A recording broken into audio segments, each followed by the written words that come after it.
మంచిగున్నావా? మొన్న 6 గ్యారెంటీల ఫామ్ మీద ఇందిరామిన్లకు టిక్ పెట్టినవా లేదా? యాద్ తెచ్చుకోమలా. ముందే మన సర్కారు అప్లికేషన్లను జల్లెడ బట్టి పథకం అమలు చేస్తానికి రెడీ అయ్యింది. ఇంకొన్ని దినాలల్లా ఇందిరామిన్లలో కాలు మోపి పాలు వంగిస్తందుకు తయారుండుర్రి. ఏమైంది గీమెకి పిసపిస మాట్లాడుతుంది అని గరం కాకుర్రి. నేను నిజమే చెప్తున్నా. ఓ అక్కలు, చెల్లెళ్ళు, వదినలు, మర్దళ్ళు, ఇంటి లగ్గం కోషీరా, పాలు వంగిస్తాందు కోషీరా, సొమ్ములు గిమ్ములు అన్ని తయారు పెట్టుకోరి.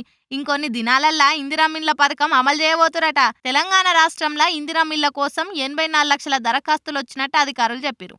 అయితే ఒక్కింట్ల నుంచి ఒక్కరిని అర్హులు లెక్క సెలెక్ట్ చేయాలని చూస్తురు. కానీ ఇంట్లో పెళ్లిళ్ళ తర్వాత ఒక్కతాన ఉమ్మడి కుటుంబంలో ఉన్నోళ్లకు ఈ రూల్ లేదు. మొదలు ఈ ఫామ్లన్నీ జల్లెడ పట్టినాక ఊర్లల్లో మీటింగ్లు పెట్టి ఎవలెవలకు ఇయ్యాలో ఆలోచన చేస్తారట. ఏడాదికి ఎంతమంది లబ్ధిదారులను సెలెక్ట్ చేయాలి, ఎన్ని పైసలు ఇయ్యాలి, ఎంత బడ్జెట్ అవుతుంది అన్న సంగతులన్నీ మంత్రివర్గంలో చర్చ వచ్చినాక షురూ చేసే ప్లానింగ్లుంది సర్కారు. ఇందిరామిన్ల పథకం కింద జాగున్నోళ్లకు ఇల్లు కట్టుకోనికే 5 లక్షలు, అట్లనే జాగలేనోళ్లకు జాగతోటి పైసలు గుట్టిస్తామని మాటిచ్చే కదా. ఇప్పుడు గదే పని మీద వచ్చిన అప్లికేషన్లల్లా రెండిటి కోసం వచ్చిన దరఖాస్తులను సపరేట్ చేస్తుర్రు.